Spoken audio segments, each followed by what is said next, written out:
नमस्कार, आप देख रहे हैं ग्रेटर जम्मू और मैं हूं आपके साथ नीतू सिंह। स्टूडेंट लाइफ में फरवरी और मार्च का महीना बड़ा ही इंपॉर्टेंट महीना माना जाता है क्योंकि इन दिनों एग्जाम्स जो हैं उनके फाइनल शुरू हो जाते हैं और ऐसे में स्टूडेंट्स के बीच में स्ट्रेस लेवल काफी ज्यादा बढ़ जाता है। इन दिनों में कैसे अपने स्ट्रेस लेवल को काम डाउन करना है और सिर्फ स्टूडेंट्स ही नहीं, उनके साथ साथ उनके पेरेंट्स भी जो है इस स्ट्रेस लेवल से गुजरते हैं। तो आइए इस पर बातचीत करने के लिए आज हमारे साथ हमारे स्टूडियो में मौजूद है मोनिशा सिंह जी, जो मेंटल वेलनेस कोच है। इनसे बातचीत करते हैं कि एग्जाम्स के दिनों में अपना स्ट्रेस लेवल कैसे कम करें। तो बातचीत करते हैं। मोनिशा सिंह जी, आपका ग्रेटर जम्मू के चैनल में स्वागत है। Thank you so much Neetu. Ma'am, आजकल स्टूडेंट्स की बात करें तो अब स्टूडेंट्स के बीच में ना एग्जाम्स को लेके काफी ज्यादा वो प्रेशर सा बना रहता है। सिर्फ स्टूडेंट ही नहीं, उनके पेरेंट्स में भी काफी ज्यादा प्रेशर होता है। आप मेंटल वेलनेस कोच हैं, तो किस तरह से आप स्टूडेंट्स को हमारी हेल्प करेंगे कि इस स्ट्रेस लेवल को कैसे कम किया जा सके during exams? Okay, it's a very important question because February का महीना इज ऑन, तो स्ट्रेस तो है ही एग्जाम्स का, लेकिन जितना स्ट्रेस आप अपने आप पे लेते जाएंगे वो उतना ज्यादा होता जाएगा। I will suggest you few things. अगर आप ये सब करेंगे तो यू विल फील बेटर। आपको क्या करना है, एंक्शियस नहीं होना है। You should have a plan. आपके पास टाइम टेबल होना चाहिए, एक प्लान होनी चाहिए, और देर आर फ्यू टेक्निक्स जिसको यूज करके आप अच्छा रिजल्ट ला सकते हैं। छोटी छोटी ब्रेक्स लेके पढ़ते हैं, बहुत इफेक्टिव टेक्निक है। और एक शेड्यूल बनाए पढ़ने का कि कैसे पढ़ना है, और हेल्प लें, अपने पेरेंट्स की हेल्प लें, अपने गुरु की हेल्प लें, तो ये स्ट्रेस आप पे हावी नहीं होगा। बोर्ड एग्जाम्स की अगर बात करें तो खासकर मैंने देखा है जो 10th और 12th स्टैंडर्ड के बच्चे होते हैं उनके ऊपर काफी ज्यादा प्रेशर रहता है। एक पीयर प्रेशर कि बोर्ड में पता नहीं किस तरह के क्वेश्चन जो है वो डिजाइन किए जाएंगे। उनके पेरेंट्स के ऊपर प्रेशर कि बच्चों का बोर्ड है, बच्चे को उसको टाइम से जगाना है, टाइम से खिलाना है। ये प्रेशर आप किस तरह से देखती हैं? क्योंकि कहीं ना कहीं ये प्रेशर बोर्ड में भी हमारे ऊपर हावी हो जाता है और बच्चे अमूमन जो है इसको लेकर काफी ज्यादा घबरा जाते हैं। Yes, you are right. Actually जब जैसे बोर्ड का नाम आता है ना, हम सब डर जाते हैं। और अब ऐसा देखने को मिलता है कि बच्चों के साथ साथ पेरेंट्स के भी एग्जाम्स हैं। इतना स्ट्रेसफुल एनवायरनमेंट क्रिएट किया जाता है। बच्चे को हमेशा ये किया जाता है कि पढ़ लो तुम्हारे एग्जाम है, तो बच्चे को वो एक प्रेशर क्रिएट होने लगता है कि यार क्या हो गया, पढ़ना ही तो है। तो मेरे हिसाब से बच्चे को ईज में रखना जरूरी है। आप उनके साथ बैठे, एक स्ट्रेस फ्री इन्वायरमेंट रखें घर में, कोई स्ट्रेस नहीं होना चाहिए। इसका मतलब ये नहीं कि आप उन पर चेक नहीं रखोगे, चेक रखे, लेकिन as a friend, as a guide उनकी सपोर्ट के लिए आए, उनकी हेल्प करें, एक टाइम टेबल बनाए, फिर उस हिसाब से पढ़े। और बोर्ड के लिए, एग्जाम के लिए मैं ये बोलूंगी कि time management is very important, because आजकल हमें पता है, पूरा पैटर्न पता है कि एग्जाम्स में कैसे क्वेश्चंस आने हैं। तो you should know before hand कि आपकी टाइम मैनेजमेंट कैसी है, किस क्वेश्चन को कितना टाइम देके आप करोगे। अगर आप स्ट्रेस में आ जाते हो बिफोर एग्जाम, तो take deep breaths, visualize your success as an outcome, और अपने आप पे कॉन्फिडेंस रखें। अपनी एफर्मेशंस करते रहें कि I can do it, I will manage, I am the best, so that जो स्ट्रेस है वो आप पे हावी ना हो, और आप बहुत अच्छा कर सकते हैं अगर आप ऐसा करेंगे तो।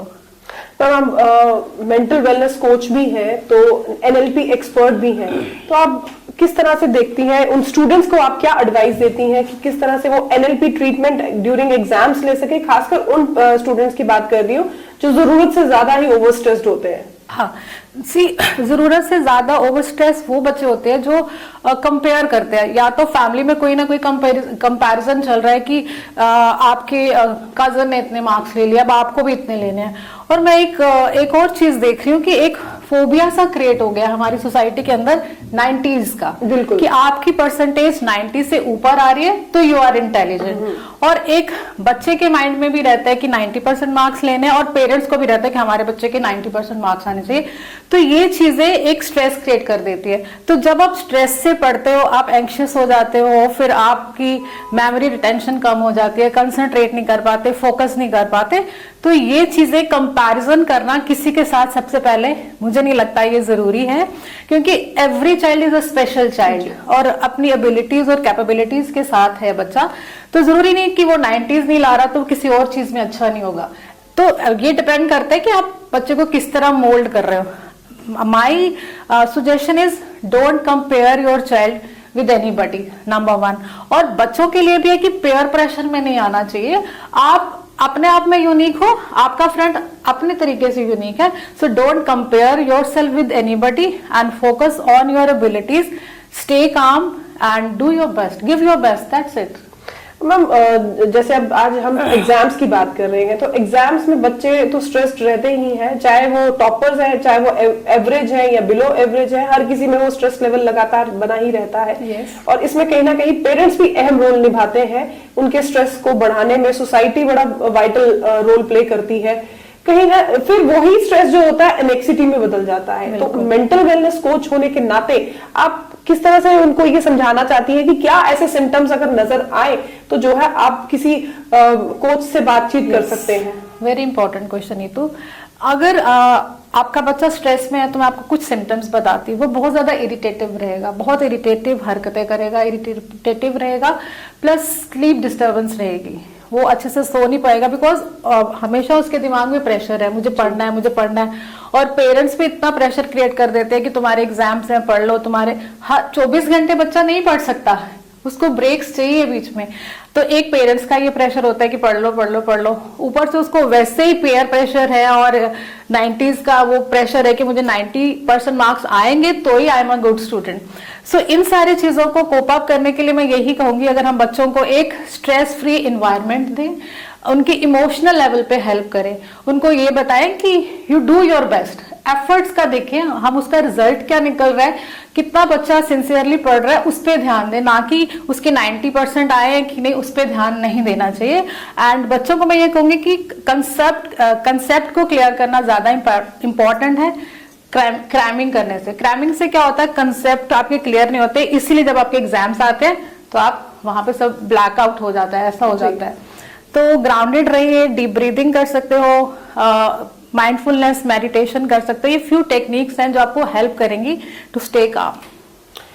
ये तो थी एग्जाम्स की बात। प्री एग्जाम्स की जो तैयारियां होती हैं, देखा जाता है जब पोस्ट एग्जाम्स रिजल्ट खासकर जब आउट होता है तो रिजल्ट के बाद जो है कई बच्चे एक्सपेक्टेड कर रहे होते हैं कि हमारा इतना रिजल्ट आएगा, इतने परसेंटेज मार्क्स आएंगे, और फिर वैसे मार्क्स ना आने के बाद वो बहुत ज्यादा डिप्रेस्ड हो जाते हैं।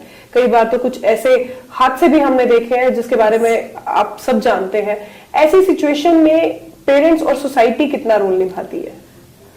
ये भी बहुत इंपॉर्टेंट क्वेश्चन है, बिकॉज ऐसी चीजें हम देखते हैं आफ्टर एग्जाम्स, जो रिजल्ट आते हैं तो कभी कभी ऐसी शॉकिंग न्यूज सुनने को मिलती है।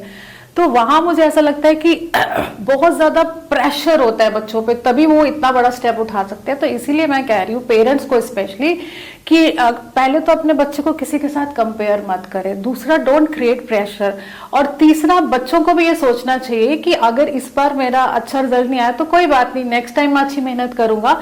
या सेकंड ये भी हो सकता है कि जिस एग्जामिनर ने आपके पेपर चेक किए, हो सकता है उन्होंने स्ट्रिक्ट मार्किंग की हो, किसी और ने, और किसी की अच्छी नॉर्मल मार्किंग हो। तो so many factors are there, and पढ़ाई no doubt it's very important. पढ़ाई से आपको नॉलेज मिलती है, आप बहुत बड़े बनते हो, बहुत कुछ करते हो, लेकिन फिर भी कहीं ना कहीं अपना मेंटल लेवल भी अपने बैलेंस बना के रखना है कि ओके चीजें हैं, अगर गलत होगी या सही नहीं हुई हम अगली बार कोशिश करके उसको सही कर लेंगे।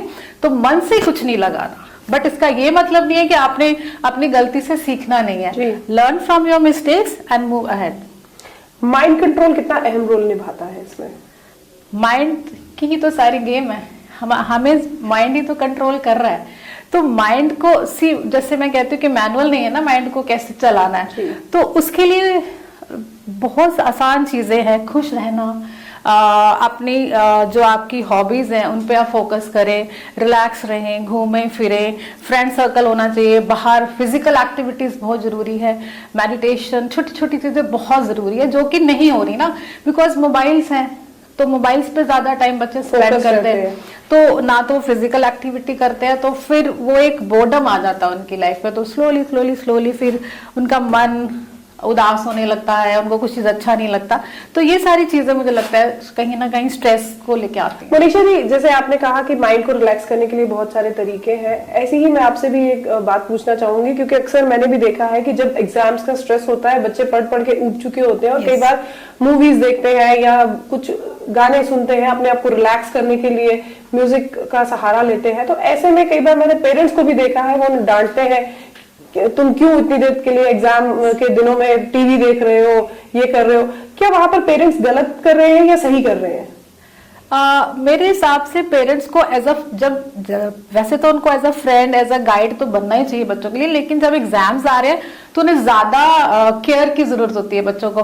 और आजकल मुझे ऐसा लगता है कि बच्चों के तो एग्जाम्स चल ही रहे होते हैं, साथ में ऐसा लगता है कि पेरेंट्स के भी एग्जाम है। बिल्कुल। अगर आप किसी को सपोज फोन कर रहे हैं तो आगे से ये कहेंगे कि नहीं यार बच्चों के एग्जाम है, मैं बहुत बिजी हूँ।